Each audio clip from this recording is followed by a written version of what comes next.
Good morning friends, હું અજય ત્રિવેદી અને આજે આપણે ધોરણ 12 સાયન્સ બાયોલોજીમાં ચેપ્ટર 2 ના બીજા ભાગમાં મળી રહ્યા છે. મિત્રો, પહેલા ભાગની અંદર આપણે પુષ્પ અને એક આકર્ષક અંગ અને પુષ્પની લાક્ષણિકતાઓ વિશે અને એની આકૃતિ વિશે આપણે ગયા ભાગની અંદર જોઈ ચૂક્યા છીએ. હવે આજે આ ભાગની અંદર આપણે પુષ્પના જે પ્રજનન અંગો છે, કયા કયા? બે. એક સ્ત્રી કેસર ચક્ર અને બીજું છે પુકેસર ચક્ર. એ આજે આપણે શીખવાના છે. તો ચાલો શરૂ કરીએ. સાયન્સ બાયોલોજીમાં આજે બીજા ભાગમાં મળી રહ્યા છે. મિત્રો, પહેલા ભાગની અંદર પુષ્પ એક આકર્ષક અંગ વિશેનો ટોપિક આપણે બધાએ જોયો. આજે બીજા ભાગની અંદર આ જ પુષ્પની બે રચનાઓ અગત્યની, એક પુકેસર ચક્ર અને બીજું છે સ્ત્રી કેસર ચક્ર. એમાં આપણે પુકેસર ચક્ર એટલે કે નર પ્રજનન અંગ વિશે આપણે ચર્ચા કરીશું. સામાન્ય રીતે તમે બધા મિત્રો જાણો છો કે 12 સાયન્સ પછી નીટની એક્ઝામ તમારે આપવાની છે અને ગુજકેટની પણ. હવે નીટ અને ગુજકેટની એક્ઝામ માટે મોટા ભાગના સ્ટુડન્ટ્સ 12મા પછી તૈયારી કરતા હોય છે અને ધાર્યું રિઝલ્ટ મેળવી શકતા નથી. તો મિત્રો, એવું નથી કરવાનું. નીટ અને ગુજકેટની તૈયારી તમારે 11માંથી જ કરવી પડશે અને એટલા માટે બાયોલોજી વિષયની અંદર સૌથી વધારે માર્ક્સનું વેટેજ નીટની અંદર હોય છે અને એટલા માટે આપણે અત્યારથી થિયરી જ્યારે ભણતા હોઈએ એની જોડે જોડે હું તમને ગુજકેટ અને નીટની તૈયારી જોડે જોડે જ કરાવીશ. કારણ છેલ્લા 10 વર્ષના પેપર નીટના તમે જોયા હશે તો એની અંદર નીટમાં જેટલા ક્વેશ્ચન્સ પૂછાયા છે એ બધા NCERT ની ટેક્સ્ટ બુકમાંથી જ પૂછાયા છે. એક પણ ક્વેશ્ચન્સ બહારના નથી પૂછાયા. એટલે આપણા માટે એક વસ્તુ તો ક્લિયર થઈ ગઈ કે ટેક્સ્ટ બુક આપણા માટે ખૂબ જ ઇમ્પોર્ટન્ટ છે અને એટલા માટે હું દરેક ચેપ્ટરના વિડિયોની અંદર ટેક્સ્ટ બુકની નાનામાં નાની વસ્તુને પણ મહત્વ આપી અને સમજાવી રહ્યો છું. તો ચાલો આજે જોઈએ પુકેસર ચક્ર. હવે સામાન્ય રીતે આપણે નાનપણમાં પરાગનયન વિશે ભણી ગયા. પરાગનયન એટલે શું? તો પુકેસરની પરાગરજ સ્ત્રી કેસરના પરાગાસન પર સ્થાપિત થવાની, પ્રસ્થાપિત થવાની ક્રિયાને પરાગનયન કહેવાય, જે લિંગી પ્રજનન માટે જરૂરી છે. એટલે એનો મતલબ એ થયો સામાન્ય રીતે કે એક તો પુકેસર ચક્ર સમજો જરા, પુકેસર ચક્ર અને બીજું છે સ્ત્રી કેસર ચક્ર. આ બે ચક્રો આપણે ભણવાના છે. અત્યારે આપણે પુકેસર ચક્ર ભણી રહ્યા છે, જ્યારે નર પ્રજનન અંગ કહી શકાય આપણી રીતે. તો હવે આપણે પુષ્પના પુકેસર ચક્ર વિશે ચર્ચા કરીએ. એમાં પુકેસર ચક્ર વિશે આજે શીખીશું. હવે તમે અહીંયા આકૃતિ મેં દોરીને રાખી છે. આકૃતિ પરીક્ષાની અંદર જ્યારે દોરો ત્યારે ખૂબ જ ચોકસાઈથી નાની માપસરની દોરવી અને ચોક્કસ સાચી આકૃતિ દોરવાની. મોટા ભાગના સ્ટુડન્ટ્સ બાયોલોજીમાં આકૃતિઓ દોરે છે પણ મોટા ભાગના 80 થી 85% સ્ટુડન્ટ્સ ખોટી આકૃતિઓ દોરે છે અને માટે એમને બાયોલોજીમાં પૂરેપૂરા માર્ક્સ આવતા નથી. એનું કારણ આ છે. એટલે તમે આકૃતિ ખાસ જોઈ લેજો અને સાથે સાથે આ વિડિયો જોયા પછી તમારે આ આકૃતિ 2 વાર દોરી અને તૈયાર પણ કરી નાખવાની છે. હવે જુઓ મિત્રો, પુકેસર ચક્ર નર પ્રજનન અંગ કે જેમાં મોટા ભાગે પરાગરજનું નિર્માણ થાય છે. તો પુકેસર ચક્રમાં આપણે અહીંયા બે ભાગનો સમાવેશ થાય છે. કયા કયા? એક તો પરાગાશય અને આ લાંબો નળાકાર પાતળો દંડ, એને તંતુ કહેવાય. ક્લિયર? હવે બીજી વાત કે પુષ્પની અંદર એક પુકેસર ન હોય, ઘણી બધી પુકેસરો મોટા ભાગે આવેલી હોય અને પુકેસર ચક્રનું નિર્માણ કરે. હવે આ પુકેસર ચક્રના દંડ જેને આપણે તંતુ કહીએ છીએ એની લંબાઈ બધામાં એક સરખી હોતી નથી. અલગ અલગ પુષ્પોમાં પુષ્પોની લંબાઈ અનુસાર જુદી જુદી એની લંબાઈ હોય છે. બરોબર. બીજું, આ તંતુના છેડે પરાગાશય ફૂલેલી કોથળી જેવી રચના જે દ્વિખંડી હોય છે. કેવી ખંડી હોય છે મિત્રો? બે ખંડી. દાખલા તરીકે તમે જોઈ શકો છો આ એક ખંડ અને આ રીતે આ બીજો ખંડ, આ રીતે બે આમ જોડાયેલા. વાસ્તવમાં એક લાગે છે પણ અંદરથી જુઓ એ આપણને કેવું લાગે છે? આમ કરી દઈએ તો બે છે, ભેગા કરો એક લાગે પણ વાસ્તવમાં વચ્ચે તિરાડ છે એટલે બે ખંડમાં વહેંચાય છે. એટલે અહીંયા તમે જોઈ શકો છો પરાગાશય આ વાદળી કલરનો એક ખંડ અને એની પાછળ મેં આ ભાગ દોર્યો છે એ તમારો બીજો ખંડ. આ રીતે પરાગાશય ફૂલેલી કોથળી છે અને બે ખંડમાં વહેંચાયેલી છે અને સાથે સાથે આ પરાગાશયમાં પરાગરજનું નિર્માણ થાય છે. ક્લિયર મિત્રો? હવે આપણે અહીંયા જોઈએ કે લાક્ષણિક પુકેસરના મુખ્ય બે ભાગ કયા કયા? એક તો તંતુ લાંબો દંડ જેવો અને બીજો છે પરાગાશય. ક્લિયર? આ બધું ધ્યાન રાખજો, તમારું ગુજકેટ અને નીટમાં કામમાં આવશે. હવે આપણે પહેલો ટોપિક ભણીએ તંતુ. તંતુ કેવી રચના ધરાવે છે મિત્રો? તો જુઓ, તે લાંબો પાતળો દંડ જેવો ભાગ. બરોબર. આ લાંબો પતલો દંડ જેવો ભાગ, તેના નિકટવર્તી છેડા પુષ્પાસન અથવા દલપત્ર સાથે જોડાયેલા હોય છે. હવે એનો નિકટવર્તી છેડો, આ નિકટવર્તી છેડો કહેવાય કે જે અહીંયા માનો આ આપણું પુષ્પ છે, સમજો જરા આ પુષ્પ, તો આ નીચેનો જે આ ભાગ છે ત્યાં પુષ્પાસન હોય. પહેલા ભાગમાં આપણે ભણી ગયા છીએ આ પુષ્પાસન સાથે આ નિકટવર્તી છેડો અહીંયા જોડાયેલો હોય છે. આ દૂરસ્થવર્તી છેડો કહેવાય. તે જુદી જુદી જાતિઓના પુષ્પોમાં આ પુકેસરની લંબાઈમાં ફેરફાર હોય છે. એટલે મેં હમણાં જ તમને કીધું કે આ પુકેસરની લંબાઈ દરેક પુષ્પમાં એક સરખી હોતી નથી. જુદા જુદા પુષ્પોમાં જુદી જુદી લંબાઈ હોય છે. વિચ્છેદનીય સૂક્ષ્મદર્શક યંત્ર યાદ રાખજો. વિચ્છેદનીય સૂક્ષ્મદર્શક યંત્ર. હવે આ એવું યંત્ર છે જે તમે પ્રયોગશાળામાં વાપરો છો એ નહીં, પરંતુ બિલોરીકા જ્યોતિષ જ્યારે બિલોરીકા જુએ એવું એક વિચ્છેદકીય સૂક્ષ્મદર્શક યંત્ર આવે છે.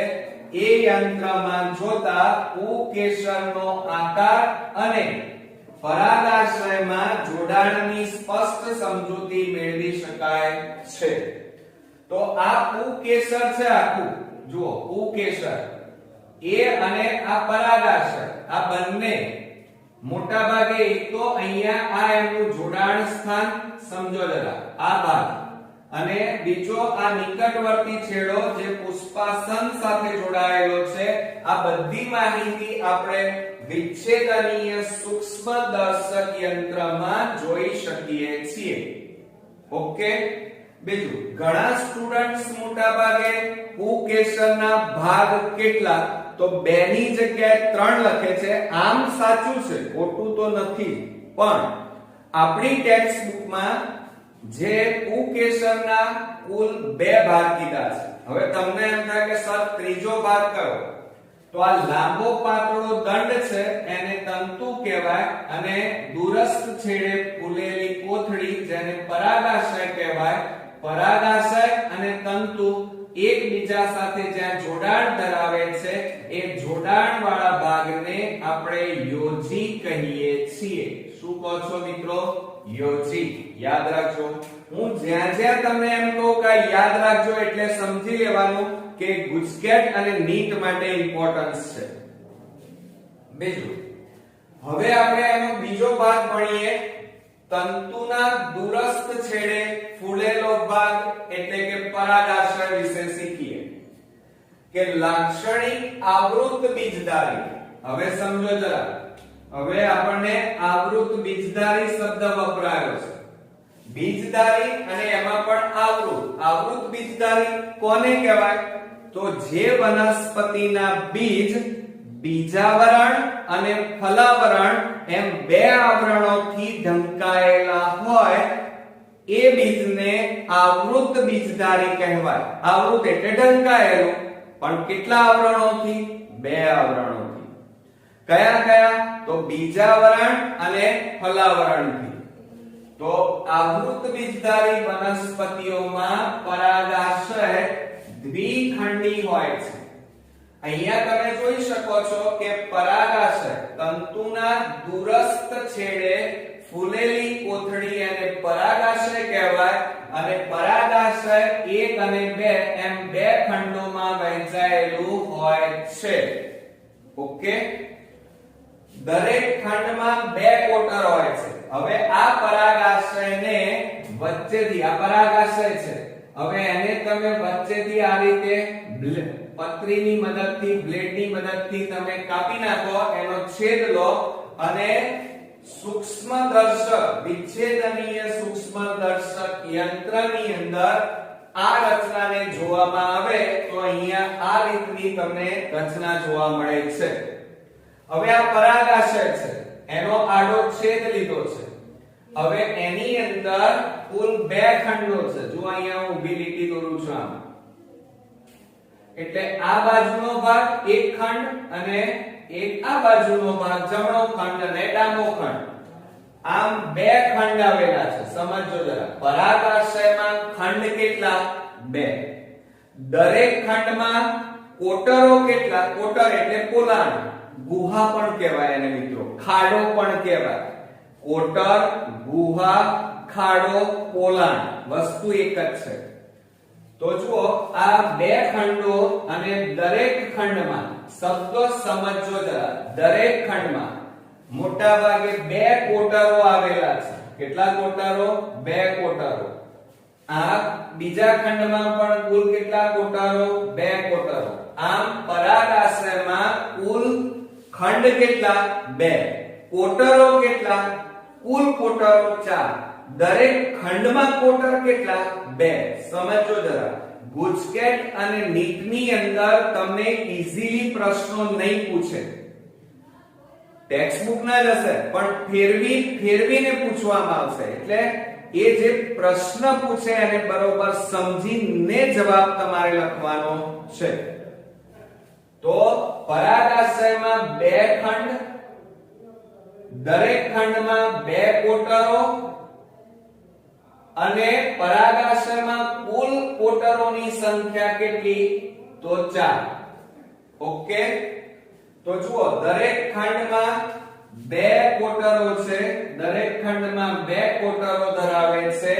આમ દરેક ખંડ દ્વિકોટરીય, બે કોટર ધરાવે છે એટલે દ્વિકોટરીય પરાગાશય બરોબર ચતુકોટરીય છે.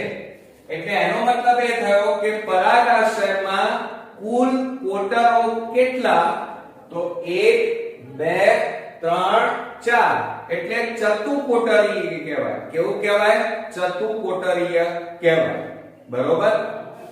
બીજી વાત, ઘણીવાર લંબાઈ અનુસાર આવેલ આયામ ધરીની ખાંચ વડે ખંડો એકબીજાથી જુદા પડે છે. આયામ એટલે ઊભા, અનુપ્રસ્થ એટલે આડો. શબ્દો બરોબર હવે યાદ રાખવાના છે. આયામ એટલે ઊભો અને અનુપ્રસ્થ એટલે આડા. તો આ જે પરાગાશય છે એમાં આ વચ્ચેનો ભાગ આયામ ધરીના કારણે પરાગાશય બે ખંડોમાં, આ એક અને આ બે એમ બે ખંડોમાં વહેંચાઈ જાય છે. પરાગાશય 4 બાજુઓ ધરાવે છે. 4 ખૂણા દેખાય છે. જુઓ, 1 2 3 4. એટલે આની રચના કેવી થાય છે? આ રીતે જુઓ. આમ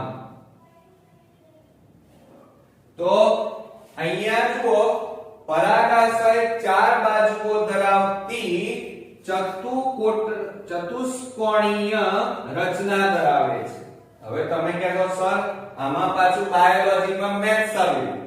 ના મિત્રો, પણ જો અહીંયા આ પરાગાશયમાં 1 2 3 અને 4 ખૂણા આ રીતે પડે છે, માટે પરાગાશયની જે રચના છે, આકાર છે, એ ચતુષ્કોટરીય કહેવાય. તો આ શબ્દ યાદ રાખજો, ચતુષ્કોણીય રચના ધરાવે છે, જેના દરેક ખૂણે, આ દરેક ખૂણે એટલે આ 4 ખૂણા છે, તો 4 ખૂણે આ જે કોટર આવેલો છે એને લઘુ બીજાણુ કહેવાય. શું કહેવાય? લઘુ બીજાણુ ધાની કહેવાય. શું કહેવાય મિત્રો? આ દરેકને લઘુ બીજાણુ ધાની કહેવાય. બરોબર? એટલે લઘુ બીજાણુ ધાનીઓ આવેલી છે દરેક ખંડમાં.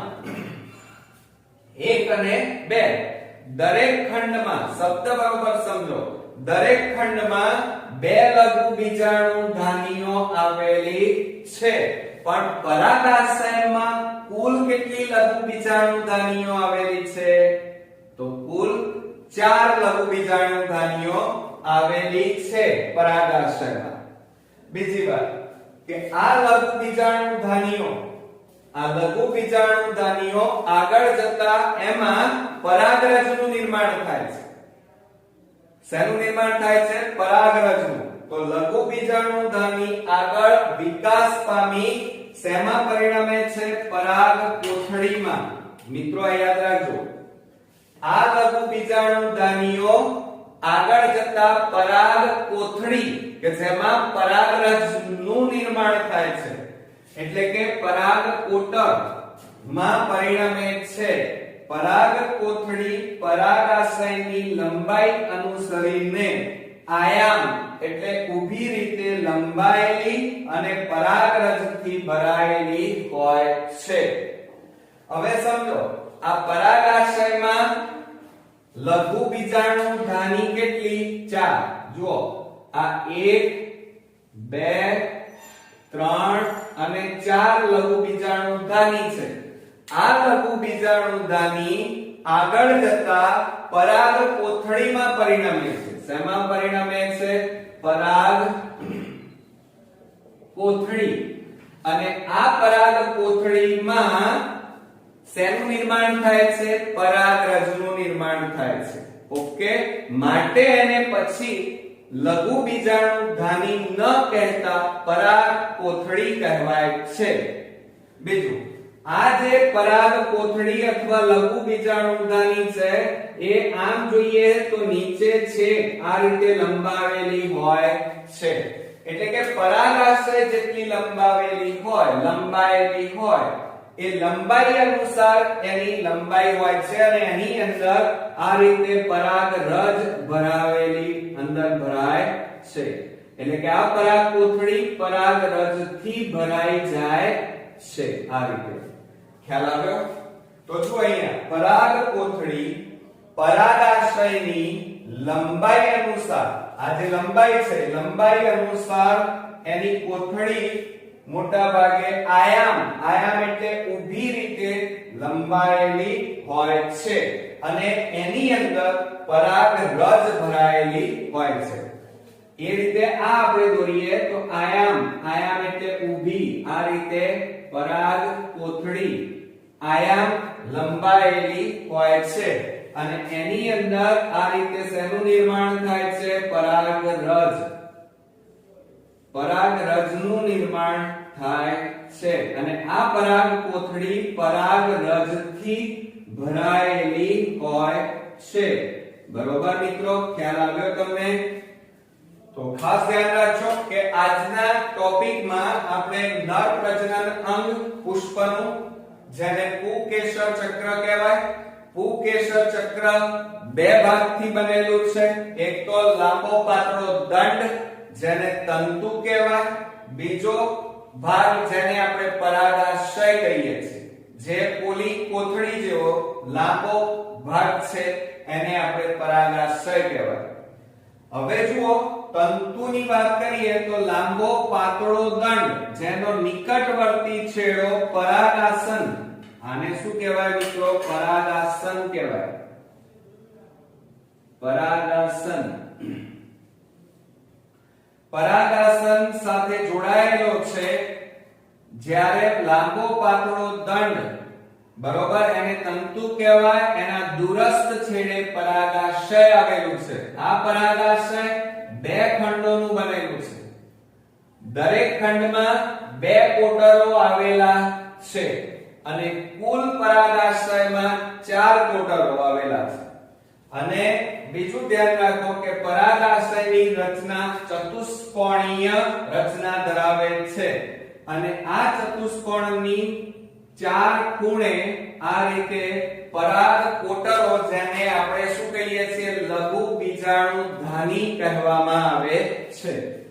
આ લઘુ બીજાણુધાની આગળ જતા પરાગ કોથળીમાં રૂપાંતરિત પામે છે, કારણ કે આ પરાગ કોથળીમાં પરાગ રજનું નિર્માણ થાય છે.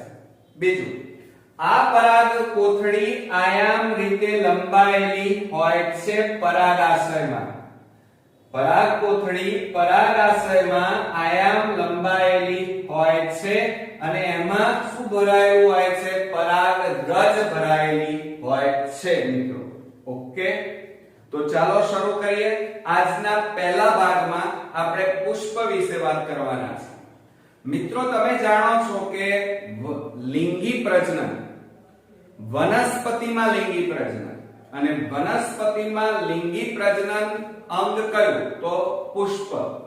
અને નાનપણથી આપણે શીખતા આવ્યા છે કે પુષ્પ એ પ્રજનન માટેનું અગત્યનું અંગ છે. અને આ પુષ્પમાં સ્ત્રી કેસર ચક્ર અને પુકેસર ચક્ર આવેલું હોય છે. એટલે કે એના ઉપરથી પરાગનયનની વ્યાખ્યા આપણે શીખ્યા હતા. કઈ મિત્રો? તો પુકેસરની પરાગરજ. પુકેસરની પરાગરજ સ્ત્રી કેસરના પરાગાસન પર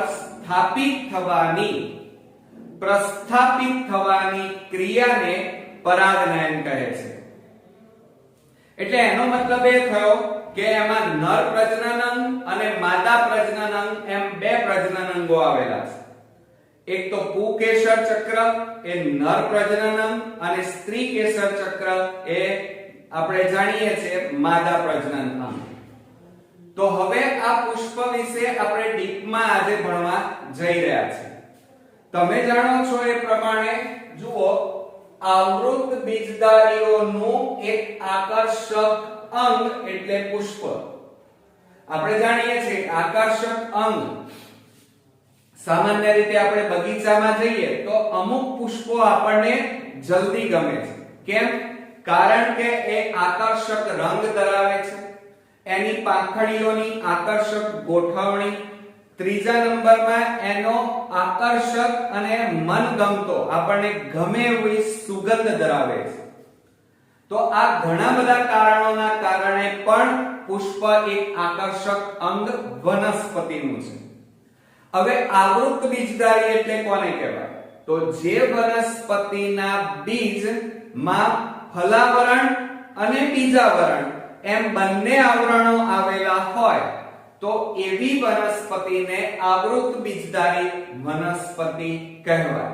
ખ્યાલ આવ્યો મિત્રો? કે જે વનસ્પતિના બીજની બહારની બાજુએ બીજાવરણ અને ફલાવરણ આમ બે આવરણો આવેલા હોય, બે આવરણોથી ઢંકાયેલું બીજ હોય તો એને આવૃત બીજધારી વનસ્પતિ કહેવાય. તો આ આવૃત બીજધારી વનસ્પતિ ના અગત્યનું અંગ એટલે પુષ્પ. બીજું, જે વનસ્પતિ, બધી વનસ્પતિઓ પુષ્પ ધરાવતી નથી, પરંતુ જે વનસ્પતિ પોતાના જીવનકાળ દરમિયાન નિશ્ચિત સમયે પુષ્પ ધારણ કરે તો એવી વનસ્પતિને સપુષ્પી વનસ્પતિ કહેવાય. ક્લિયર મિત્રો? હવે આપણે એના વિશે કેટલીક મુદ્દાઓની ચર્ચા કરીએ કે ટેક્સ્ટ બુક ની અંદર પહેલો પેરેગ્રાફ આપણને આપેલો છે પુષ્પ. હવે અતિ પ્રાચીન સમયથી એટલે કે રામાયણ, મહાભારત, ગીતા જ્યારે રચાઈ એ સમયથી મનુષ્યનો પુષ્પ સાથેનો ઘનિષ્ઠ સંબંધ હતો. આપણે જાણીએ છીએ કે જ્યારે રામાયણ મહાભારત હતું ત્યારથી મોટા ભાગે સૌંદર્ય માટે, સુશોભન માટે જુદી જુદી રીતે માનવી આ પુષ્પ સાથે અત્તર માટે અથવા અન્ય માટે સંકળાયેલો છે. બીજું, પુષ્પ એ સૌંદર્યશીલ, સૌંદર્ય એટલે સુશોભન માટે, માથામાં સ્ત્રીઓ નાખતા હોય છે એના માટે. સુશોભન એટલે કે જ્યારે કોઈ પ્રસંગ લેવાયો હોય ઘરમાં ત્યારે એને સજાવવા માટે. તે ઉપરાંત સામાજિક પ્રસંગ હોય, તે ઉપરાંત ધાર્મિક પ્રસંગ અને સાંસ્કૃતિક મૂલ્ય મોટા ભાગે પુષ્પ ધરાવે છે. એટલે સામાન્ય રીતે આપણે જાણીએ છીએ કે આપણી જાતને શણગારવા માટે સ્ત્રીઓ પહેલાના સમયમાં, અત્યારે તો જો કે ટ્રેન્ડ ઓછો થયો છે, પણ હજી પણ ઘણી જગ્યાએ વીણી બનાવી અને નાખવા માટે, માથામાં ફૂલ નાખવા માટે પહેલા ફૂલોની માળાઓ પહેરતા, લગ્ન સમારંભમાં કોઈને સ્વાગત કરવા માટે. આવી રીતે સામાજિક, સાંસ્કૃતિક અન્ય જગ્યાએ મોટા ભાગે પુષ્પનો મોટા ભાગે ઉપયોગ થઈ રહ્યો છે. પુષ્પ એ માનવીની મહત્વની લાગણીઓ, માનવીની અંદર જે લાગણીઓ છે એ લાગણીઓને રજૂ કરવા માટે, એ ચાહે લાગણી સુખની હોય, દુઃખની હોય, પ્રેમની હોય અથવા અન્ય કોઈ લાગણી હોય, તો એ લાગણી બતાવવા માટે જુદા જુદા પુષ્પનો એ જુદી જુદી રીતે ઉપયોગ કરે છે. જેમ કે આપણે જાણીએ છીએ કે પ્રેમ માટે લાલ પુષ્પ જનરલી વપરાય છે, જેને આપણે બહાલ હેત આપણે તરીકે ઓળખીએ છીએ. ખુશી હોય તો ભપકાદાર કલરનો ઉપયોગ મોટા ભાગે ખુશી, આનંદ, લગ્ન સમારંભ જેવા રિસેપ્શન હોય તો એ વખતે જે પુષ્પો વપરાય છે એ પુષ્પની વાત છે. તે ઉપરાંત મોટા ભાગે વ્યથા, શોક અને દુઃખ વખતે હંમેશા જનરલી પીળા અથવા સફેદ પુષ્પનો મોટા ભાગે આપણે ઉપયોગ કરીએ છીએ. વગેરે વ્યક્ત કરવાના પ્રતીક રૂપે આપણે પુષ્પનો ઉપયોગ કરીએ છીએ. ઘર અને બગીચામાં ઉગાડવામાં આવતા પુષ્પો કયા? તો સામાન્ય રીતે આપણા ઘરની અંદર તમે જોયું હશે ગુલાબ, જાસૂદ, મોગરો, ચંપા, ચમેલી, જુઈ, આવા ઘણા બધા પુષ્પો આપણે ઘરની આંગણે, બગીચામાં ઉગાડીએ છીએ. સામાજિક અને સાંસ્કૃતિક પ્રસંગોએ ઉપયોગમાં લેવાતા પુષ્પો, દાખલા તરીકે સમાજના કોઈ પ્રસંગો હોય, જેમ કે લગ્ન હોય, કથા હોય, કોઈ મેળાવડો હોય, બરોબર, પછી કોઈ સ્વાગત કરવાનું હોય ત્યારે ગુલાબ, બરોબર કે નહીં, જાસૂદ, તે ઉપરાંત મોટા ભાગે ગલગોટા, આવા પુષ્પનો મોટા ભાગે આપણે ઉપયોગ કરીએ છીએ. દાખલા તરીકે માળા બનાવવા માટે, વર વધુની લગ્ન વખતે માળા પહેરવા માટે આપણે ગુલાબ, પછી સફેદ પુષ્પો, આવા બધા ગલગોટાનો, આ બધાનો ઉપયોગ આપણે કરીએ છીએ. બીજું છે સામાન્ય રીતે પુષ્પ સંવર્ધન, જેને ફ્લોરિકલ્ચર કહેવાય. યાદ રાખજો, ફ્લોરિકલ્ચર એટલે પુષ્પોની ખેતી. અત્યારે મોટા ભાગના ખેડૂતો ખેતી તો કરે છે, પરંતુ પોતાના ખેતરની અંદર થોડાક ભાગમાં એક ગલગોટા, ગુલાબની ખેતી પણ મિત્રો કરે છે અને એને વેચીને ઘણી સારી એવી આવક મેળવતા હોય છે, જેને આપણે પુષ્પ સંવર્ધન પદ્ધતિ ખેતી કહીએ છીએ. જીવ વિજ્ઞાનીઓ એટલે તમે, હું કોલેજમાં ભણતા અને બાયોલોજી રાખેલું હોય એ લોકો. જીવ વિજ્ઞાનીઓ માટે પુષ્પ એ બાહ્ય વિદ્યા એટલે કે બાહ્યાકાર વિદ્યા અને ભ્રૂણ એટલે આંતરિક, ભ્રૂણ એટલે ગર્ભ કહેવાય, ગર્ભ વિદ્યાકીય દ્રષ્ટિએ અદ્ભુત રચના એટલે પુષ્પ. એટલે કે જે લોકો બાયોલોજીમાં ભણી રહ્યા છે એવા શિક્ષકો, પ્રોફેસરો, સ્ટુડન્ટ્સ, આ બધા માટે પુષ્પ એક ખૂબ જ મહત્વનું અંગ છે. કેમ? કારણ કે એની બાહ્ય રચના, બધા પુષ્પની બાહ્ય રચના એક સરખી હોતી નથી મિત્રો. અલગ અલગ પુષ્પ રચના, અલગ અલગ ગોઠવણી, અલગ અલગ રંગ, અલગ અલગ એના શું કહેવાય કલરો, આ બધું વિવિધતા ભિન્નતાથી ભરેલું છે. સાથે સાથે એમની જે ફલનની ક્રિયા છે, ગર્ભ વિકાસની ક્રિયા છે, એ પણ ખૂબ જ કોમ્પ્લિકેટેડ છે અને મજાની છે મિત્રો. એટલે એનો અભ્યાસ કરવા માટે પણ પુષ્પ એ અગત્યનું અંગ ગણવામાં આવે છે. આ ઉપરાંત હવે આપણે પુષ્પની અંદર જઈ રહ્યા છીએ. પુષ્પ આપણે બધાએ જોયું છે, પરંતુ જાસૂદના પુષ્પની અંદર પુષ્પની દરેક રચના આપણે સરળતાથી ભણી શકીએ એમ છીએ. નાનપણથી ધોરણ 7, 8, 9 અને 10 ની અંદર આપણે પુષ્પ ભણ્યા છીએ અને 11મા પણ. તો પુષ્પમાં કુલ 4 ચક્રો છે અને આ 4 ચક્રો એટલે કે 4 ભાગોમાં પહેલું ચક્ર છે વજ્ર ચક્ર, જે સૌથી બહારની બાજુએ આવેલું છે. ત્યાર પછી વજ્ર ચક્રની અંદર જાઓ એટલે તમારી પાસે દલ ચક્ર, જેને આપણે પાંખડીઓ કહીએ છીએ, જે રંગબેરંગી હોય. જ્યારે વજ્ર ચક્ર એ લીલા રંગનું હોય મિત્રો. હવે દલ ચક્ર એટલે પાંખડીઓની અંદર જાઓ તો તમને 2 ચક્રો જોવા મળે. એક તો પુકેસર ચક્ર, જે સંખ્યામાં 2 અથવા 2 કરતા વધારે હોઈ શકે.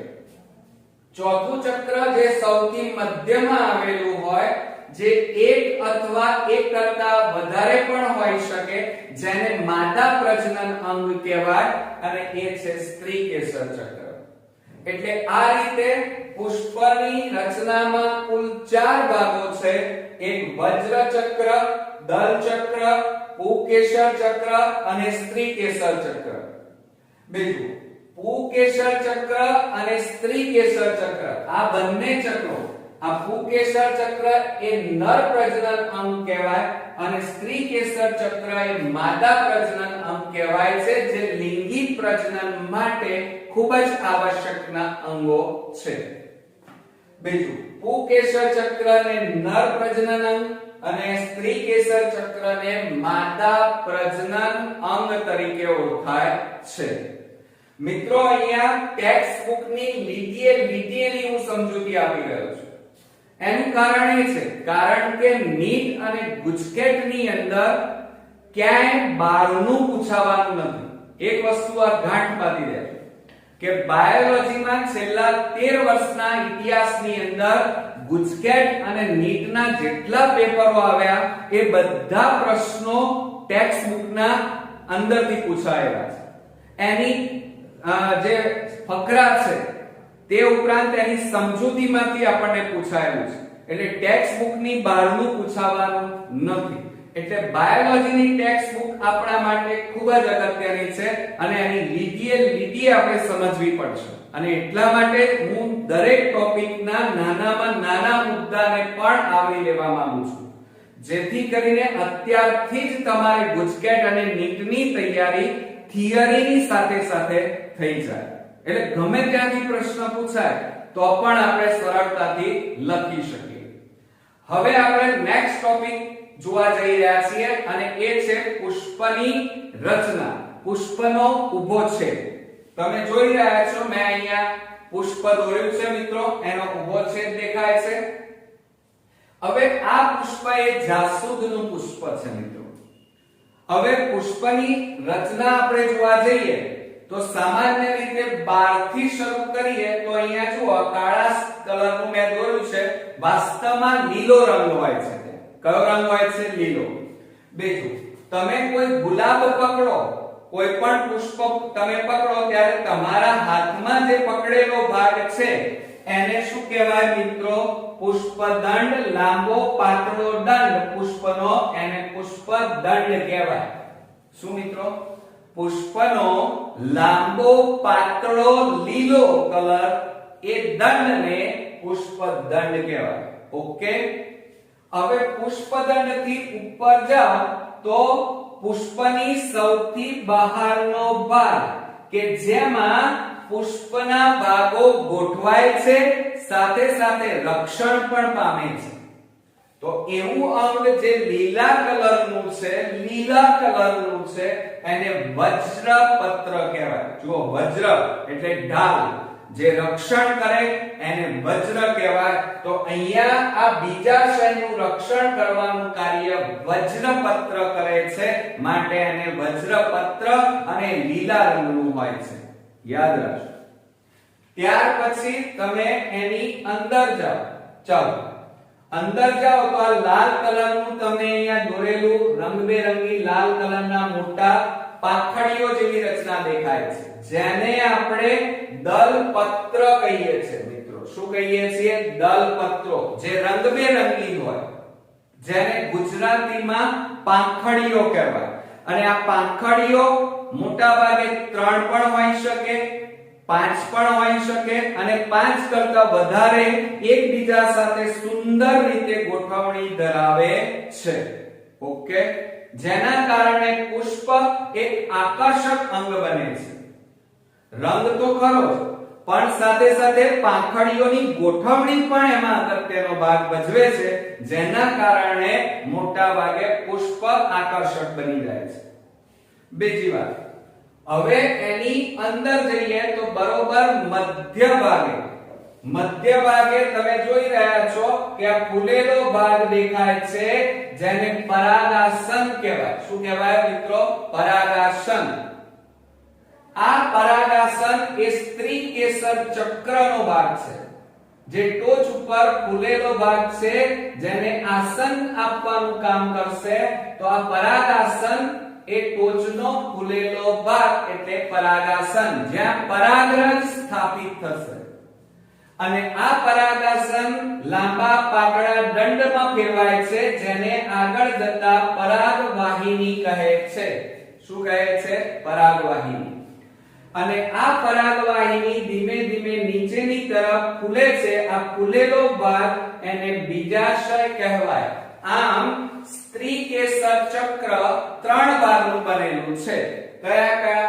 એક તો પુષ્પાસન, પરાગવાહિની અને બીજાશય. ક્લિયર મિત્રો? ખ્યાલ આવ્યો? ઓકે. ત્યાર પછી નર પ્રજનન અંગ, જેને આપણે શું કહીએ છીએ? પુકેસર ચક્ર.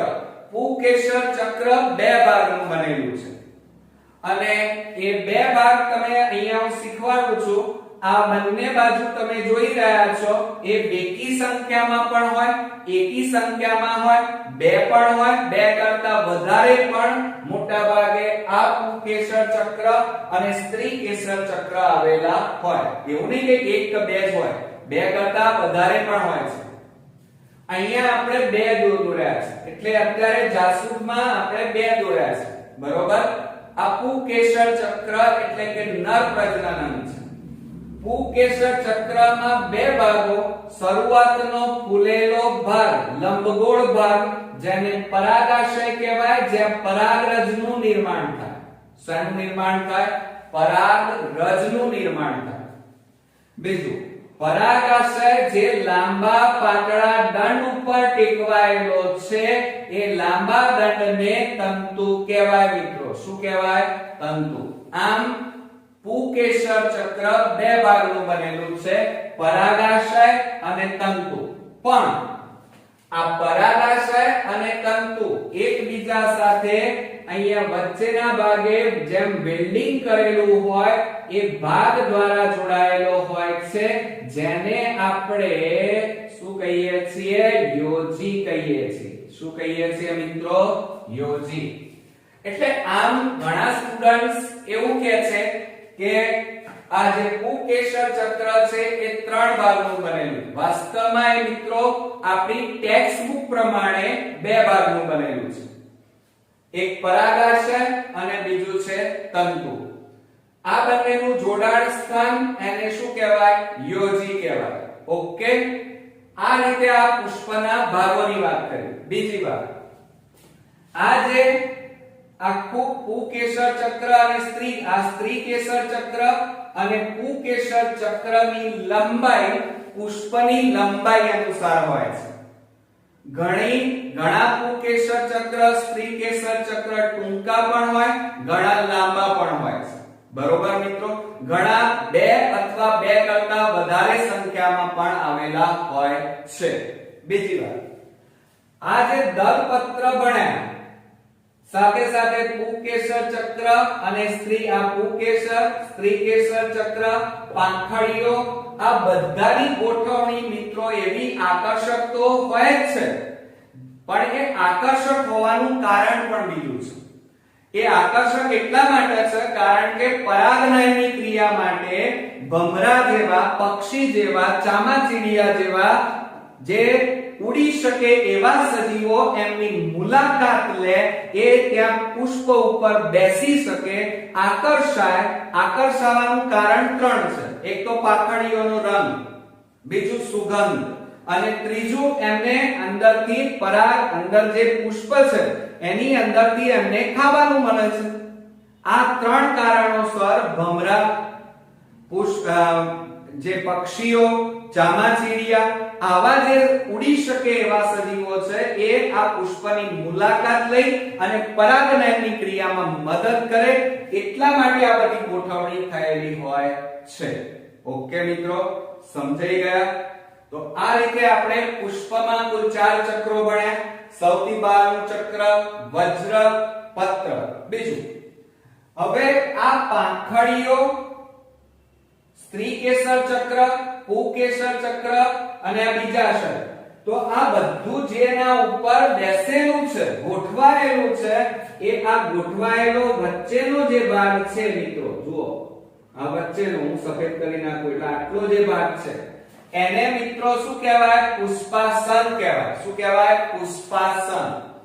આ પુષ્પાસન એ આ બધાને બેસવા માટે જગ્યા આપે છે, બધા એની ઉપર ગોઠવાય છે, માટે મોટા ભાગે આ ભાગને પુષ્પાસન કહેવાય. ખ્યાલ આવી ગયો?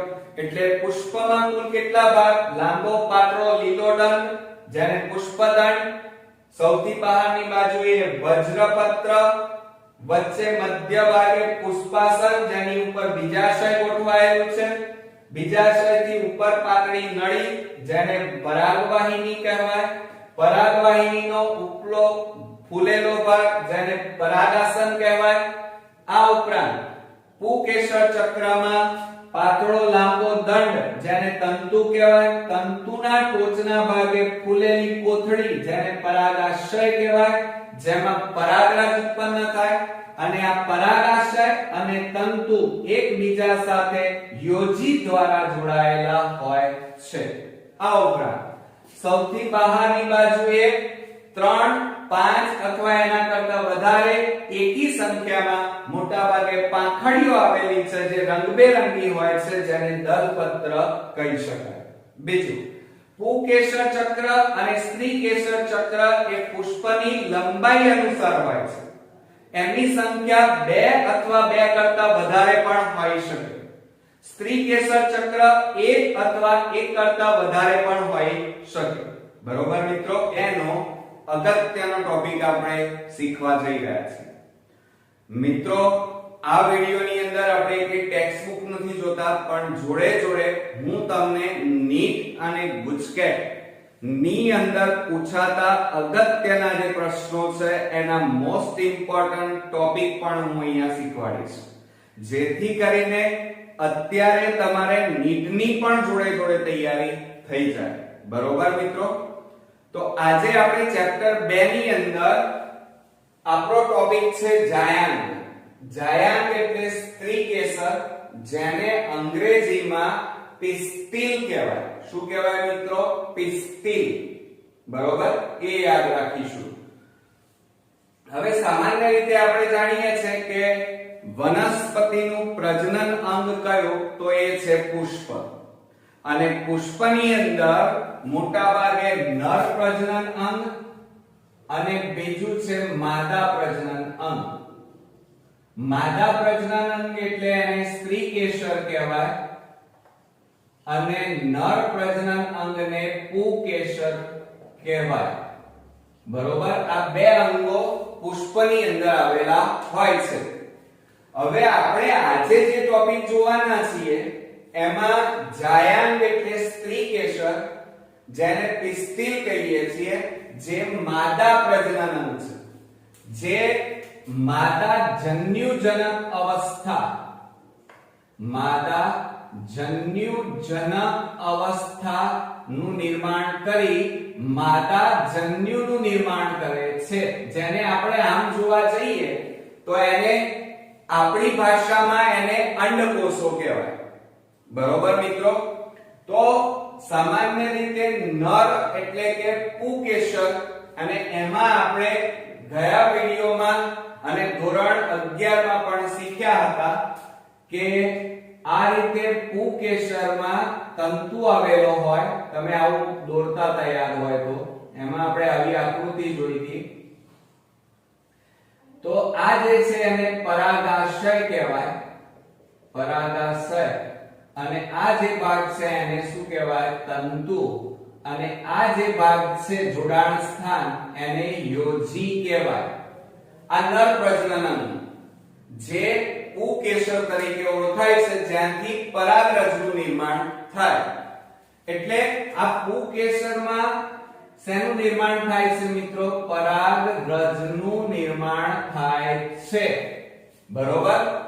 આપણે આજે જે જોઈ રહ્યા છીએ એ સ્ત્રી કેસર છે, જેને આપણે જાયંટ કહીએ છીએ, જે પુષ્પનું માદા પ્રજનન અંગ તરીકે ઓળખાય છે. બરોબર મિત્રો?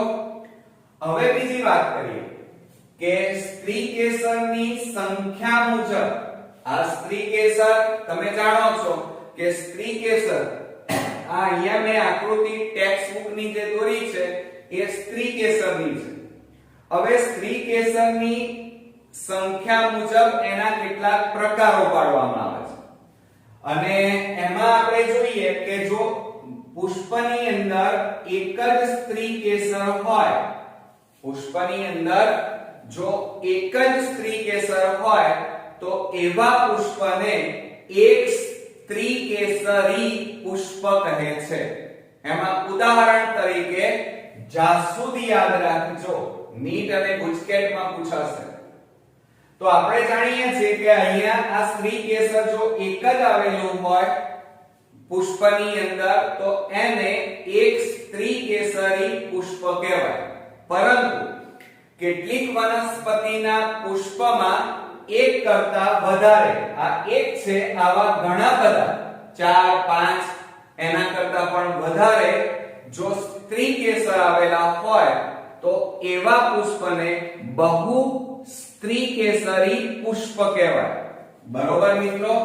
અને આ બહુ સ્ત્રી કેસરી પુષ્પના પાછા બે ભાગ પાડવામાં આવે છે.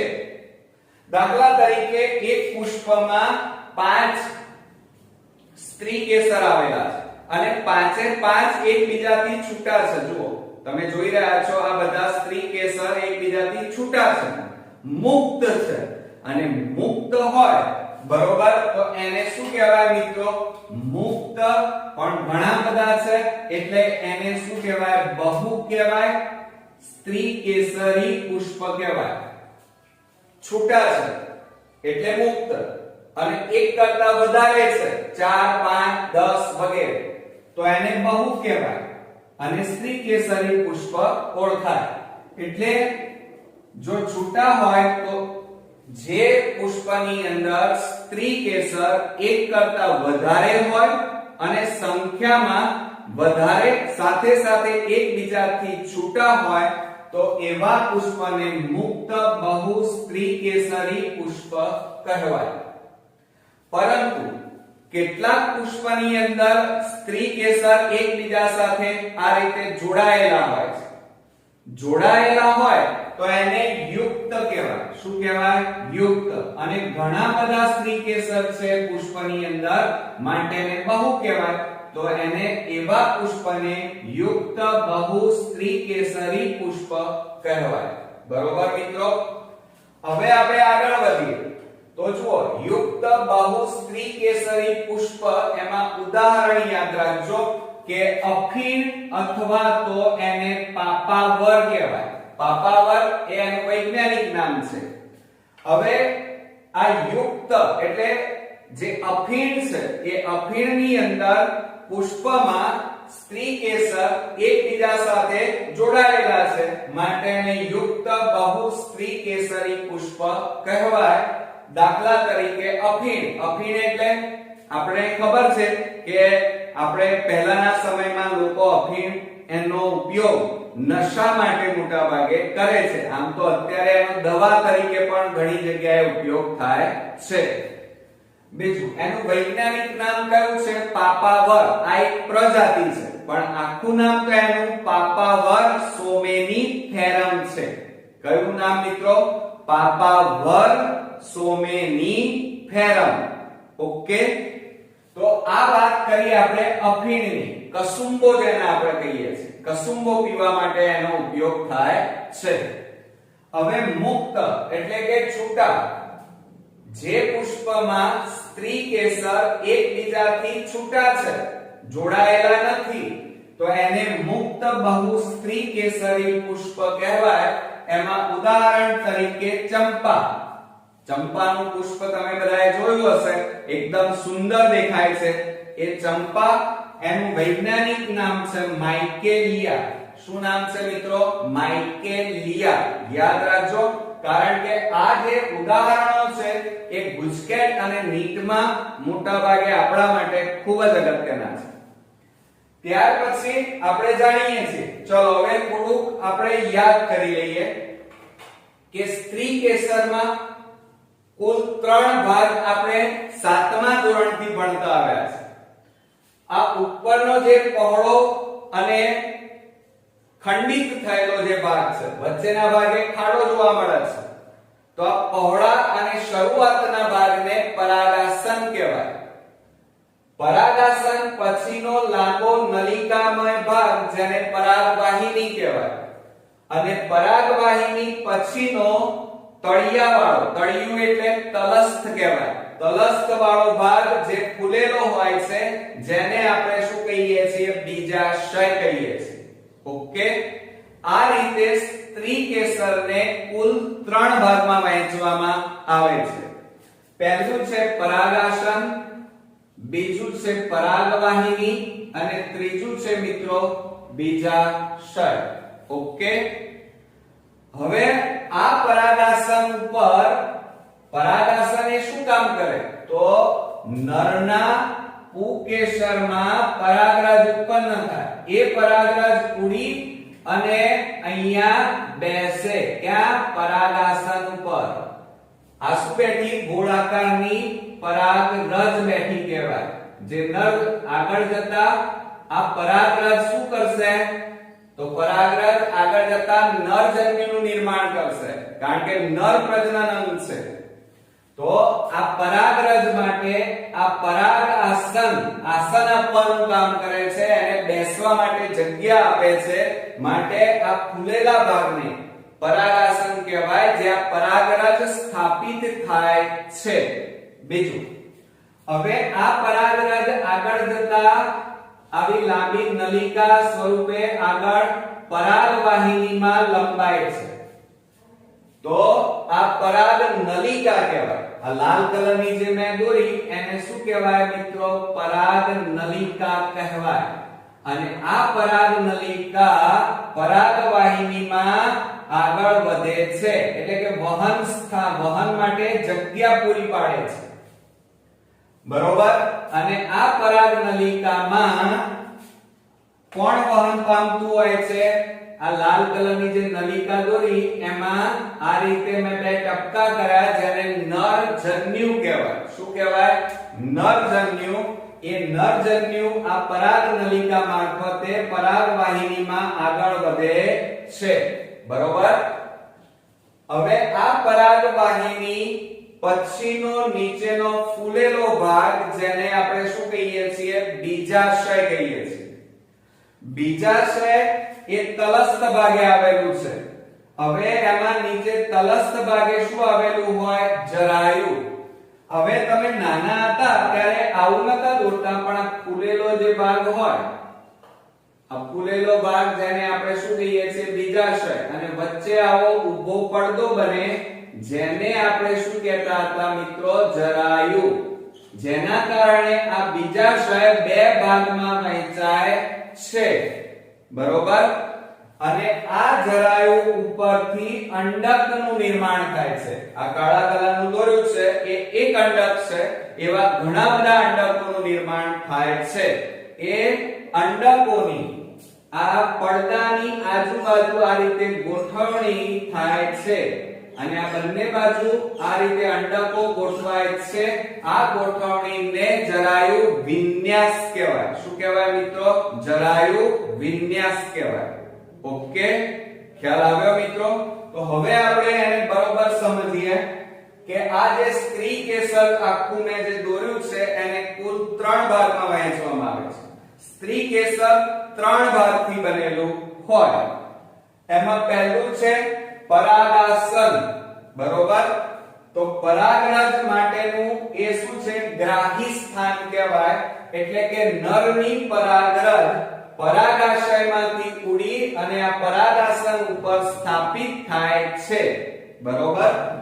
બીજું, ત્યાર પછી પરાગવાહિની. તો પરાગાસન પછીનો લાંબો નળાકાર ભાગ જેને પરાગવાહિની કહેવાય. આ પરાગવાહિનીમાં પરાગરજની આ પરાગનલિકા નરજન્યુનું વહન કરે છે, નીચેની તરફ વહન કરે છે. ઓકે. અને ત્રીજો ભાગ જેને તલસ્થ ભાગે આવેલો પરાગવાહિની પછીનો ફૂલેલો દડા જેવો ભાગ જેને આપણે બીજાશય કહીએ છીએ. ફૂલેલા ભાગને શું કહીએ છીએ? સ્ત્રી કેસરનો તલસ્થ ભાગ, તળિયે આવેલો ભાગ, આ ફૂલેલા ભાગને બીજાશય કહેવાય. અને બીજાશયની અંદર આ જો પોલાણ દેખાય છે ને વ્હાઈટ કલરનું, આ બધું આજુબાજુ વ્હાઈટ કલરનું જે પોલાણ દેખાય છે, હું ટપકા કરી નાખું એટલે તમને થોડું વધારે સમજાય. હું આ ટપકા કરું છું એ બધું પોલાણ છે જેને કોટર કહેવાય. શું કહેવાય મિત્રો? કોટર. આને શું કહેવાશે? કોટર કહેવાય, બરોબર. બીજું, બીજાશયના પોલાણની આ બીજાશય છે એના પોલાણની અંદર તલસ્થ ભાગે અહીંયા શું આવેલું હોય? જરાયુ. અને એ જરાયુ અંડકનું નિર્માણ કરે. એટલે કે જેના ઉપરથી મહાબીજાણુધાની, મહાબીજાણુધાની એટલે અંડક કહેવાય. મહાબીજાણુધાની એટલે અંડકનું નિર્માણ કરે છે.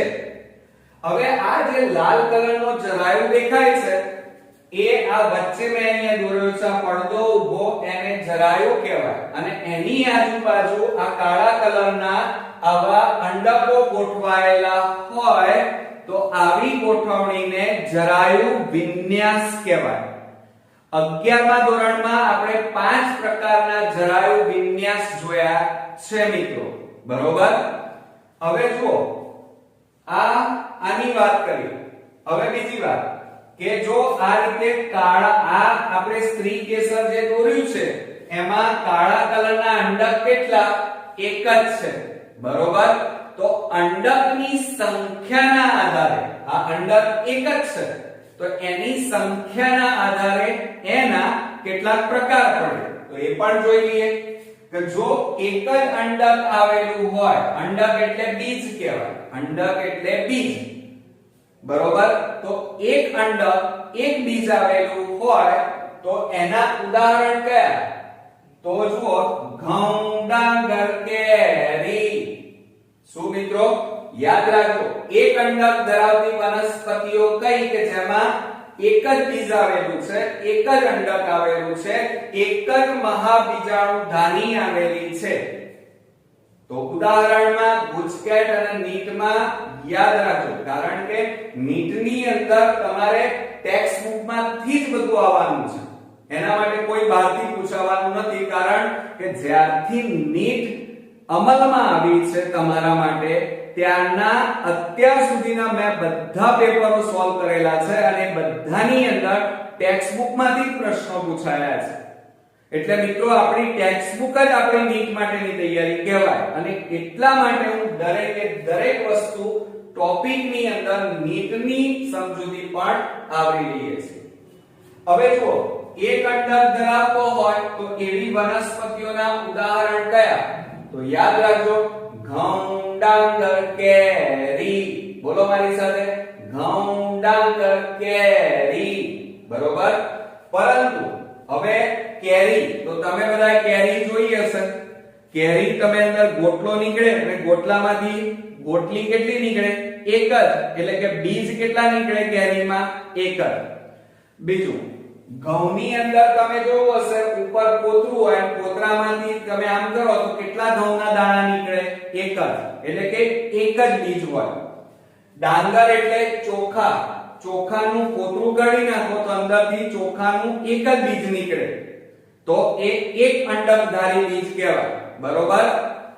હવે જો એક કરતા વધારે, જો આ એક અંડક છે, અહીંયા જુઓ 1 2 3 4 5 6 ઘણા બધા અંડક છે, તો એવી વનસ્પતિઓ કઈ કે જે એક કરતા વધારે અંડક ધરાવે છે? તો ઉદાહરણ તરીકે યાદ રાખજો, પપૈયું, તરબૂચ, આર્કીફેરા. કયું? પપૈયું, તરબૂચ, આર્કીફેરા. બોલો, પપૈયું, તરબૂચ, આર્કીફેરા. તો પપૈયાની અંદર તમે કાળા કલરના દાણા જોયા હશે, એ બીજ કહેવાય અને ઘણા બધા હોય છે. એ જ રીતે તમે લાલ કલરનું તરબૂચ ખાધું હશે, એમાં કાળા કલરના બીજ ઘણા બધા છે. એટલે એનો મતલબ કે તરબૂચ, પપૈયું, આર્કીફેરા આ બધામાં ઘણા બધા અંડકો આવેલા છે. બરોબર મિત્રો, સમજાઈ ગયું? તો ચાલો હવે તૈયાર થઈ જાઓ. એક વખત રિપીટ ફરી મારી લઈએ. ઊંડા શ્વાસ લો અને બરોબર ધ્યાન રાખો, એટલે અહીંયા જ તમારો ટોપિક તૈયાર થઈ જવો જોઈએ. બરોબર. તો મિત્રો, આ જાયંત એટલે સ્ત્રી કેસર, એનું વૈજ્ઞાનિક નામ એટલે કે એનું અંગ્રેજી નામ છે પિસ્તિલ, અને પુષ્પનું માદા પ્રજનન અંગ એટલે સ્ત્રી કેસર, જે માદા જન્યુનું નિર્માણ કરે છે. અને કઈ અવસ્થા દ્વારા? તો માદા જન્યુ જનક અવસ્થા દ્વારા માદા જન્યુ, જેને આપણે અંડકોષો કહીએ છીએ, એ ઉત્પન્ન કરે છે. અંડકોષો આપણામાં ઉત્પન્ન થાય, વનસ્પતિમાં એને માદા જન્યુ અંડક કહેવાય. ઓકે. બીજું, આ જે સ્ત્રી કેસર છે એ એની સંખ્યાના આધારે એના બે પ્રકાર પડે. જો એક સ્ત્રી કેસર હોય તો એને એક સ્ત્રી કેસરી પુષ્પ કહેવાય, અને ઘણા બધા જો સ્ત્રી કેસર આવેલા હોય તો એને બહુ સ્ત્રી કેસરી પુષ્પ કહેવાય. એક સ્ત્રી કેસરીમાં દાખલા તરીકે જાસૂદ, જાસૂદમાં એક જ સ્ત્રી કેસર હોય છે. હવે આપણે બહુ સ્ત્રી કેસરી, ઘણા બધા સ્ત્રી કેસર આવેલા હોય તો એના પાછા બે પ્રકાર પડે, કે જો સ્ત્રી કેસર એકબીજાથી છૂટા હોય તો એને મુક્ત બહુ સ્ત્રી કેસરી કહેવાય, અને જો જોડાયેલા હોય તો એને યુક્ત બહુ સ્ત્રી કેસરી પુષ્પ કહેવાય. એમાં દાખલા તરીકે, ઉદાહરણ તરીકે અફીણ. બરોબર. એનું વૈજ્ઞાનિક નામ કયું છે મિત્રો? પાપાવર સોમેનીફેરમ. આપણે અહીંયા પાપાવર લખ્યું છે, એ એની પ્રજાતિ છે. અને મુક્ત બહુ સ્ત્રી કેસરીમાં ઉદાહરણ તરીકે ચંપા, જેને માઇકેલિયા કહેવાય. શું કહેવાય? માઇકેલિયા. હવે બીજી વાત, સ્ત્રી કેસરના કુલ 3 ભાગ છે. કયા કયા? એક પરાગાસન, પરાગવાહિની અને બીજાશય, જેને આપણે અંડાશય કહીએ છીએ. તો પરાગરજ માટેનું સ્થાપિત સ્થાન એટલે પરાગાસન. પરાગાસન પછીનો લાંબો નલિકાકાર ભાગ, જેને આપણે શું કહીએ છીએ? પરાગવાહિની.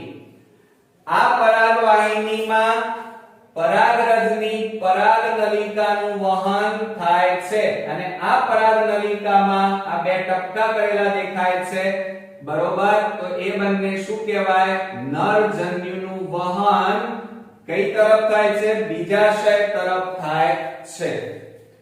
બીજાશયની વાત કરીએ તો સ્ત્રી કેસરના આ તલસ્થ એટલે કે તળિયાવાળા ભાગમાં ફૂલેલો ભાગ આવેલો છે, જેને બીજાશય અથવા અંડાશય કહેવાય છે.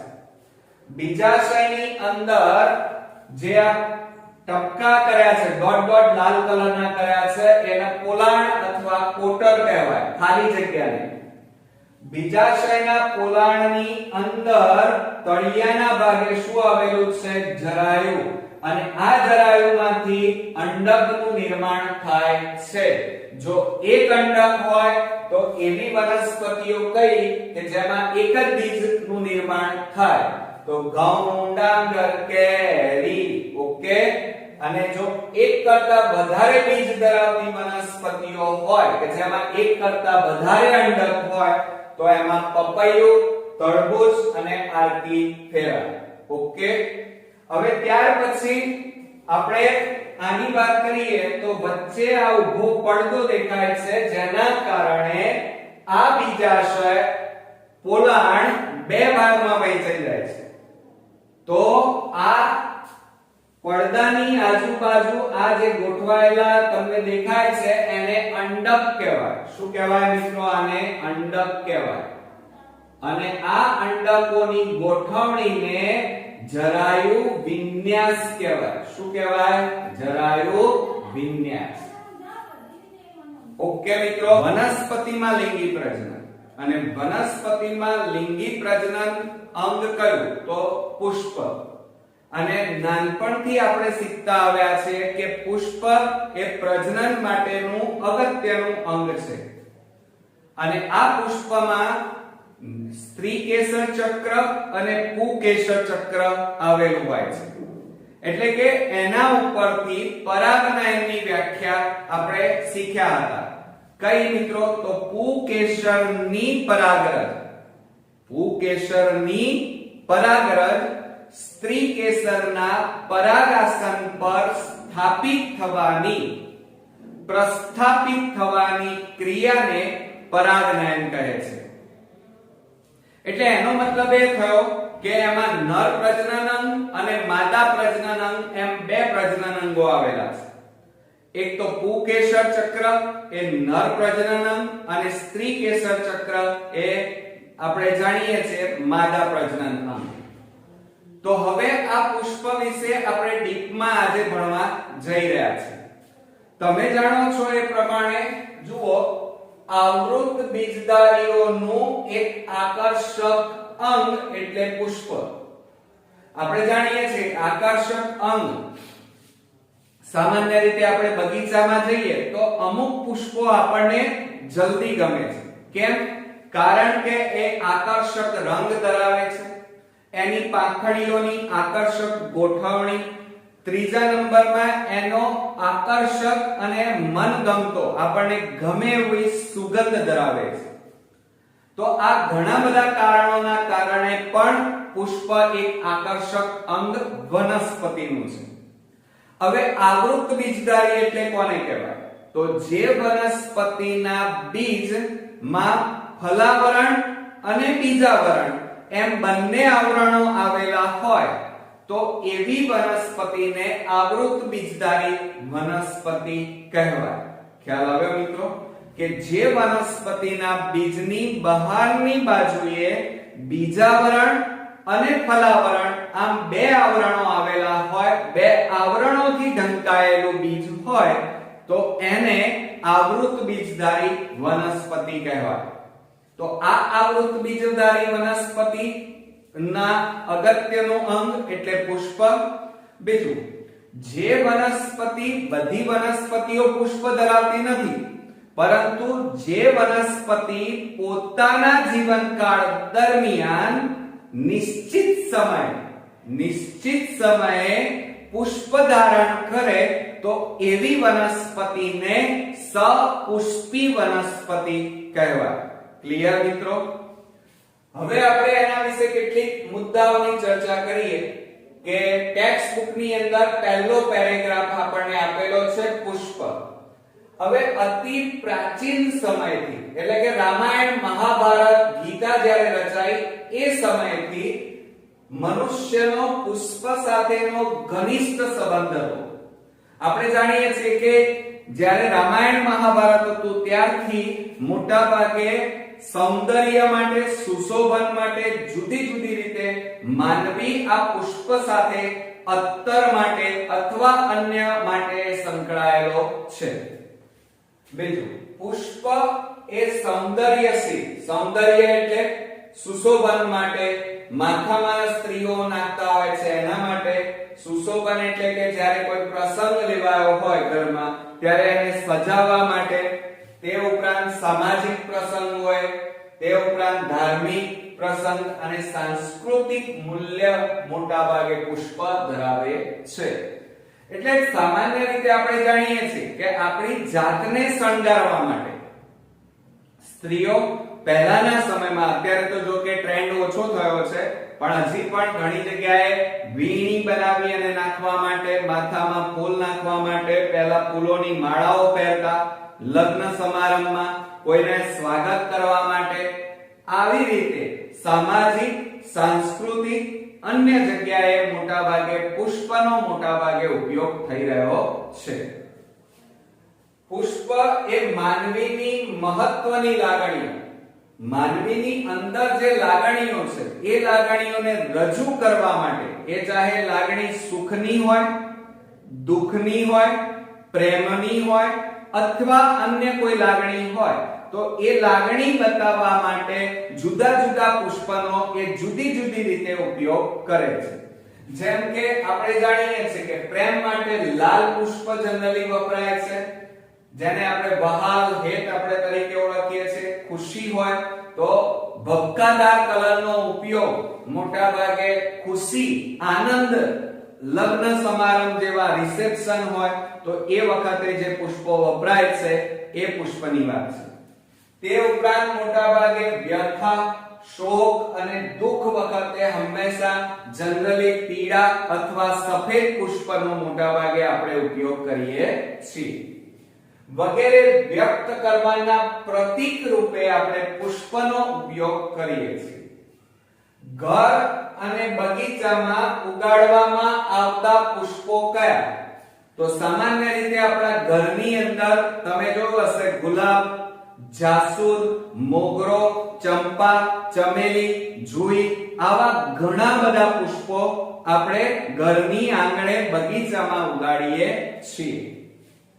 સામાજિક અને સાંસ્કૃતિક પ્રસંગોએ ઉપયોગમાં લેવાતા પુષ્પો, દાખલા તરીકે સમાજના કોઈ પ્રસંગો હોય, જેમ કે લગ્ન હોય, કથા હોય, કોઈ મેળાવડો હોય, બરોબર, પછી કોઈ સ્વાગત કરવાનું હોય ત્યારે ગુલાબ, બરોબર કે નહીં, જાસૂદ, તે ઉપરાંત મોટા ભાગે ગલગોટા, આવા પુષ્પનો મોટા ભાગે આપણે ઉપયોગ કરીએ છીએ. દાખલા તરીકે માળા બનાવવા માટે, વર વધુની લગ્ન વખતે માળા પહેરવા માટે આપણે ગુલાબ, પછી સફેદ પુષ્પો, આવા બધા ગલગોટાનો, આ બધાનો ઉપયોગ આપણે કરીએ છીએ. બીજું છે સામાન્ય રીતે પુષ્પ સંવર્ધન, જેને ફ્લોરિકલ્ચર કહેવાય. યાદ રાખજો, ફ્લોરિકલ્ચર એટલે પુષ્પોની ખેતી. અત્યારે મોટા ભાગના ખેડૂતો ખેતી તો કરે છે, પરંતુ પોતાના ખેતરની અંદર થોડાક ભાગમાં એક ગલગોટા, ગુલાબની ખેતી પણ મિત્રો કરે છે અને એને વેચીને ઘણી સારી એવી આવક મેળવતા હોય છે, જેને આપણે પુષ્પ સંવર્ધન પદ્ધતિ ખેતી કહીએ છીએ.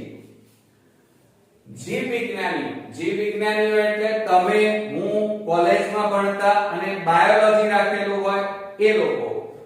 જીવ વિજ્ઞાનીઓ માટે પુષ્પ એ બાહ્ય વિદ્યા એટલે કે બાહ્યાકાર વિદ્યા અને ભ્રૂણ એટલે આંતરિક, ભ્રૂણ એટલે ગર્ભ કહેવાય, ગર્ભ વિદ્યાકીય દ્રષ્ટિએ અદ્ભુત રચના એટલે પુષ્પ. એટલે કે જે લોકો બાયોલોજીમાં ભણી રહ્યા છે એવા શિક્ષકો, પ્રોફેસરો, સ્ટુડન્ટ્સ આ બધા માટે પુષ્પ એક ખૂબ જ મહત્વનું અંગ છે. કેમ? કારણ કે એની બાહ્ય રચના, બધા પુષ્પની બાહ્ય રચના એક સરખી હોતી નથી મિત્રો. અલગ અલગ પુષ્પ રચના, અલગ અલગ ગોઠવણી, અલગ અલગ રંગ, અલગ અલગ એના શું કહેવાય કલરો, આ બધું વિવિધતા, ભિન્નતાથી ભરેલું છે. સાથે સાથે એમની જે ફલનની ક્રિયા છે, ગર્ભ વિકાસની ક્રિયા છે, એ પણ ખૂબ જ કોમ્પ્લિકેટેડ છે અને મજાની છે મિત્રો, એટલે એનો અભ્યાસ કરવા માટે પણ પુષ્પ એ અગત્યનું અંગ ગણવામાં આવે છે. આ ઉપરાંત હવે આપણે પુષ્પની અંદર જઈ રહ્યા છીએ. પુષ્પ આપણે બધાએ જોયું છે, પરંતુ જાસૂદના પુષ્પની અંદર પુષ્પની દરેક રચના આપણે સરળતાથી ભણી શકીએ એમ છીએ. નાનપણથી ધોરણ 7, 8, 9 અને 10 ની અંદર આપણે પુષ્પ ભણ્યા છીએ અને 11માં પણ. તો પુષ્પમાં કુલ 4 ચક્રો છે અને આ 4 ચક્રો એટલે કે 4 ભાગોમાં પહેલું ચક્ર છે વજ્ર ચક્ર, જે સૌથી બહારની બાજુએ આવેલું છે. ત્યાર પછી વજ્ર ચક્રની અંદર જાઓ એટલે તમારી પાસે દલ ચક્ર, જેને આપણે પાંખડીઓ કહીએ છીએ, જે રંગબેરંગી હોય. જ્યારે વજ્ર ચક્ર એ લીલા રંગનું હોય મિત્રો.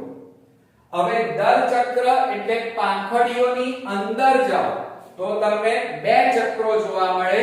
એક તો પુકેશર ચક્ર, જે સંખ્યામાં 2 અથવા 2 કરતા વધારે હોઈ શકે.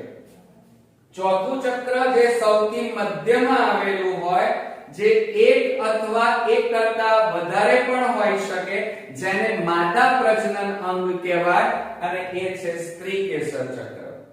એટલે આ રીતે પુષ્પની રચનામાં કુલ 4 ભાગો છે. એક વજ્ર ચક્ર, દલ ચક્ર, પુકેશર ચક્ર અને સ્ત્રીકેસર ચક્ર. બીજું પુકેશર ચક્ર અને સ્ત્રીકેસર ચક્ર, આ બંને ચક્રો, આ પુકેશર ચક્ર એ નર પ્રજનન અંગ કહેવાય અને સ્ત્રીકેસર ચક્ર એ માદા પ્રજનન અંગ કહેવાય છે, જે લિંગી પ્રજનન માટે ખૂબ જ આવશ્યકના અંગો છે. બીજું પુકેશર ચક્રને નર પ્રજનન અંગ અને સ્ત્રીકેસર ચક્રને માદા પ્રજનન અંગ તરીકે ઓળખાય છે. મિત્રો, અહીંયા ટેક્સ્ટ બુકની લીટીએની હું સમજૂતી આપી રહ્યો છું. એનું કારણ એ છે કારણ કે નીટ અને ગુજકેટની અંદર ક્યાંય બારનું પૂછાવાનું નથી.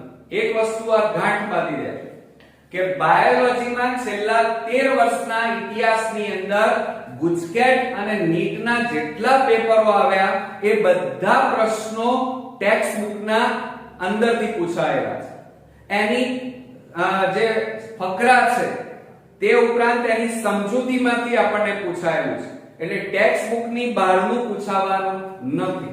એટલે બાયોલોજીની ટેક્સ્ટ બુક આપણા માટે ખૂબ જ અગત્યની છે અને એની લીટીએ આપણે સમજવી પડશે. અને એટલા માટે હું દરેક ટોપિકના નાનામાં નાના મુદ્દાને પણ આવરી લેવા માંગુ છું, જેથી કરીને અત્યારથી જ તમારી ગુજકેટ અને નીટની તૈયારી થિયરીની સાથે સાથે થઈ જાય. એટલે ગમે ત્યાંથી પ્રશ્ન પૂછાય તો પણ આપણે સરળતાથી લખી શકીએ. હવે આપણે નેક્સ્ટ ટોપિક જોવા જઈ રહ્યા છીએ અને એ છે પુષ્પની રચના, પુષ્પનો ઊભો છેદ. તમે જોઈ રહ્યા છો, મેં અહીંયા પુષ્પ દોર્યું છે મિત્રો, એનો ઊભો છેદ દેખાય છે. હવે આ પુષ્પ એ જાસૂદનું પુષ્પ છે મિત્રો.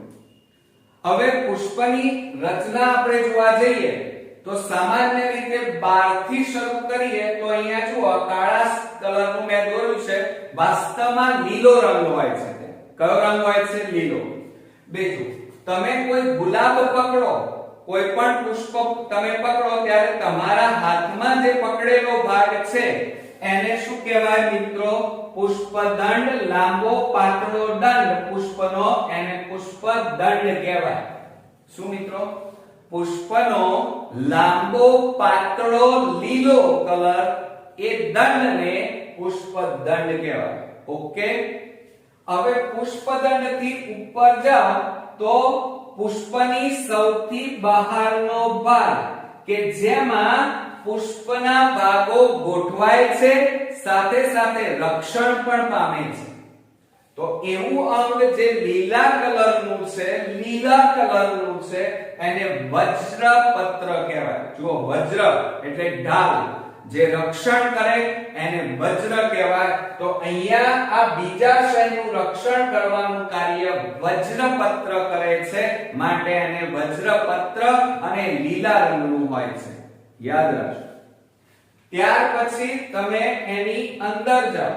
ચાલો અંદર જાઓ તો આ લાલ કલરનું તમને અહીંયા દોરેલું રંગબેરંગી લાલ કલરના મોટા પાંખડીઓ જેવી રચના દેખાય છે, જેને આપણે દલપત્ર કહીએ છીએ મિત્રો. શું કહીએ છીએ? દલપત્રો, જે રંગબેરંગી હોય, જેને ગુજરાતીમાં પાંખડીઓ કહેવાય.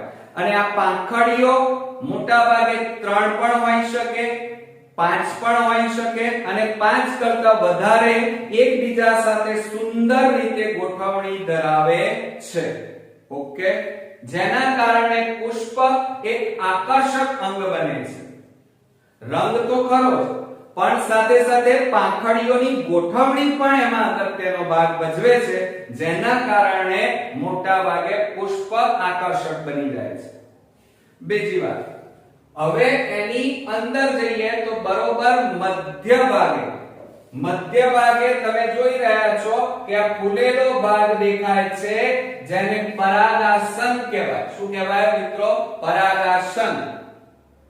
આ પરાગાસન એ સ્ત્રી કેસર ચક્રનો ભાગ છે, જે ટોચ ઉપર ફૂલેલો ભાગ છે, જેને આસન આપવાનું કામ કરશે. તો આ પરાગાસન એ ટોચનો ફૂલેલો ભાગ એટલે પરાગાસન, જ્યાં પરાગરજ સ્થાપિત થશે.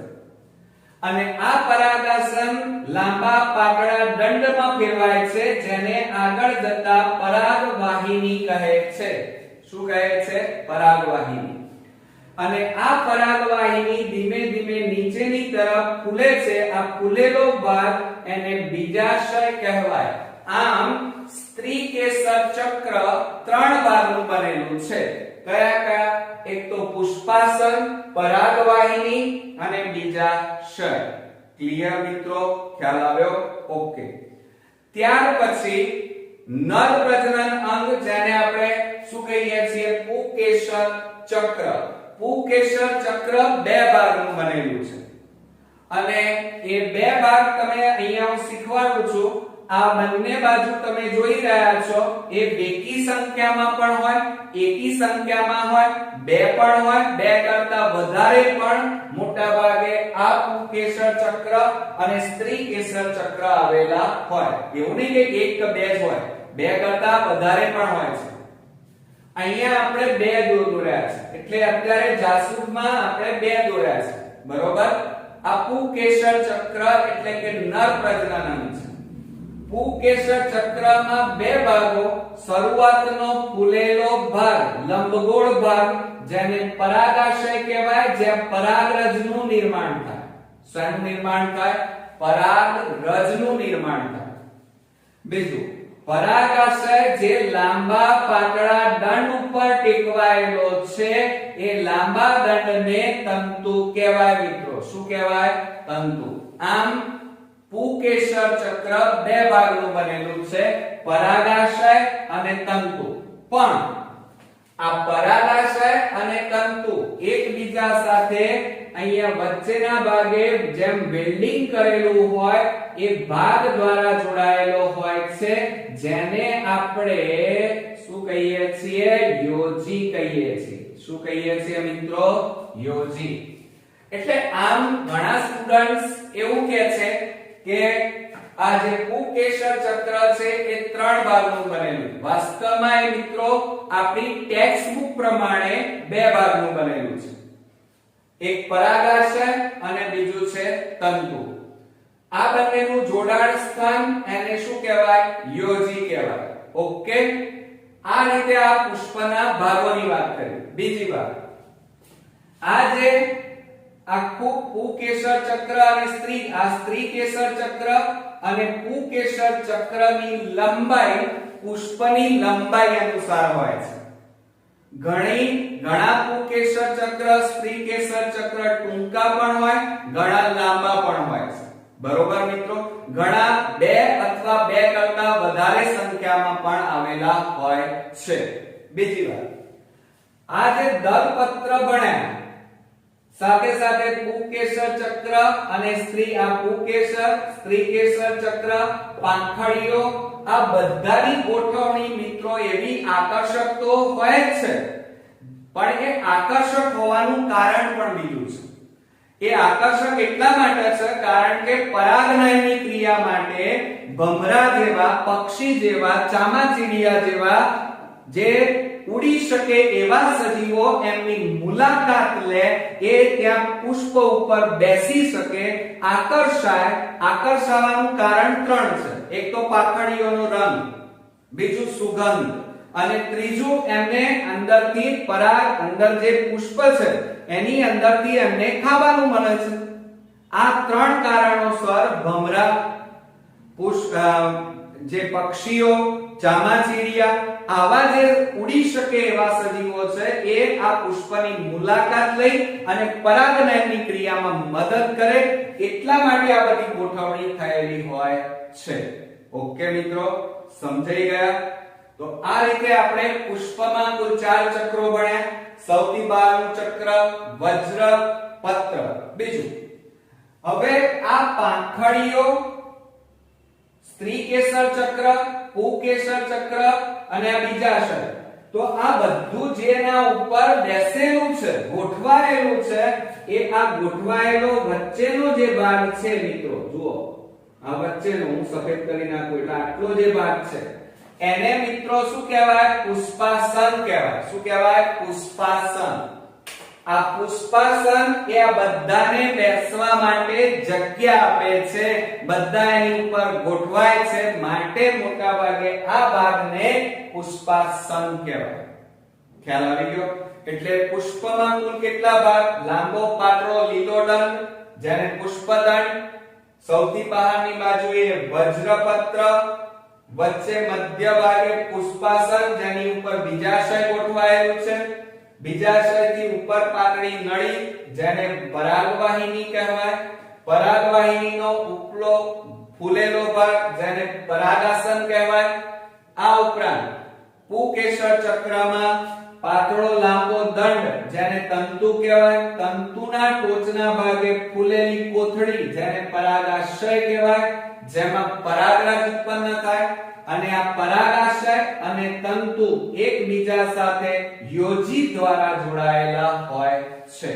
આ ઉપરાંત સૌથી બહારની બાજુએ 3, 5 અથવા એના કરતા વધારે એકી સંખ્યામાં મોટાભાગે પાંખડીઓ આવેલી છે જે રંગબેરંગી હોય છે, જેને દલપત્ર કહી શકાય. બીજું, પુંકેસર ચક્ર અને સ્ત્રીકેસર ચક્ર એ પુષ્પની લંબાઈ અનુસાર હોય છે. એમની સંખ્યા 2 અથવા 2 કરતા વધારે પણ હોઈ શકે.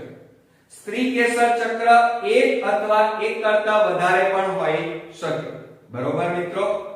આજના આ વિડિયોની અંદર મને ચોક્કસ ખાતરી છે કે પુષ્પ એક આકર્ષણ વિશેની થિયરી, એની આકૃતિ બરોબર હવે તમને સમજાઈ ગઈ હશે. તો નેક્સ્ટ વિડિયોમાં હવે આપણે નેક્સ્ટ ટોપિક સાથે ફરી મળીશું. ત્યાં સુધી તમારે આ આકૃતિ બરોબર તૈયાર કરવાની છે અને આ ટોપિક પણ રેડી તૈયાર કરવાનો છે. તો નેક્સ્ટ વિડિયોમાં મિત્રો ફરી મળીએ. ત્યાં સુધી ગુડ નાઈટ મિત્રો.